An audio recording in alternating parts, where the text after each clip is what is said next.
और बच्चों, क्वेश्चन में लिखा है maximum kinetic energy of the particle of mass 1 kg in SHM is 8 joule. The time period is 4 seconds. Maximum potential energy during the motion is 10 joule. इसका मतलब जो mean position है वो x बराबर 0 या y बराबर 0 पे नहीं है। क्लियर?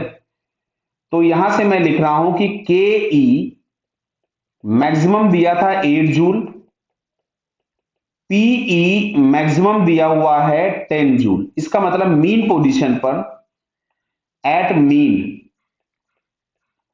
एक पोटेंशियल एनर्जी भी होगी जिसकी वैल्यू होगी 2 जूल्स। क्लियर है? बराबर। चलिए आगे आते हैं, क्योंकि काइनेटिक एनर्जी मैक्सिमम होगी मीन पे, तो बचा हुआ पार्ट पोटेंशियल एनर्जी के फॉर्म में रहेगा। क्लियर है? चलिए, एम्पलीट्यूड बोला गया है, तो एम्पलीट्यूड कैसे निकालेंगे? तो सबसे पहले हम यहां से ओमेगा निकाल लेते हैं।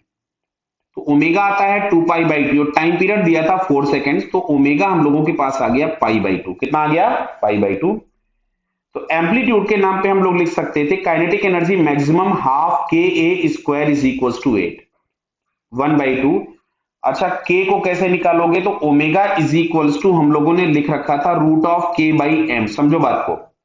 और एम बराबर दिया है 1, तो यहां से अगर हम ओमेगा स्क्वायर बराबर लिखेंगे के बाई एम, तो एम बराबर 1 था, तो के बराबर हो गया ओमेगा स्क्वायर। क्लियर है? तो ओमेगा स्क्वायर की वैल्यू अगर हम पुट करें तो ये मिलेगा pi square by 4 into amplitude का स्क्वायर इज इक्वल टू 8। बराबर।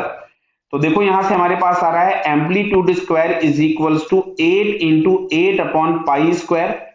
तो ए बराबर आपको मिलेगा 8 अपॉन पाई। तो 8 अपॉन पाई मतलब नियरली 2 पॉइंट समथिंग। तो इसको अगर हम लोग सॉल्व करें तो ये जो एम्पलीट्यूड की वैल्यू हमारे पास आती है इट इज नियरली 2.53 मीटर। तो बेटा पहला आंसर करेक्ट हो गया। बी वाले पे आते हैं जरा हम लोग। तो बी वाले में लिखा है minimum potential energy is 2 joule. देखो सही, मैंने पहले लिख दिया था। मीन पोजीशन पे पोटेंशियल एनर्जी मिनिमम होगी और वो कितनी होगी? 2 जूल होगी। ये बी आंसर भी करेक्ट हो गया।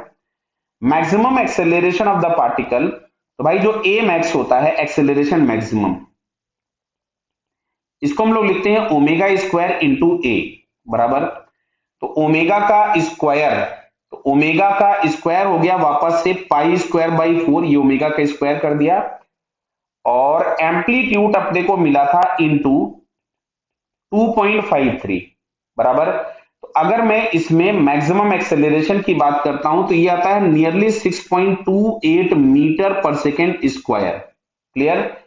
और यहां पे लिखा गया है मैक्सिमम एक्सेलरेशन इज अप्रोक्सीमेटली 6.3। तो ये वाली बात भी सही हो गई कि मैक्सिमम एक्सेलरेशन 6.3 हो गया। अगला लिखा है minimum kinetic energy is 2 joule. नहीं भाई, मिनिमम काइनेटिक एनर्जी 0 होगी। एक्सट्रीम पोजीशन पर काइनेटिक एनर्जी हमेशा मिनिमम होती है, इट्स वैल्यू इज 0।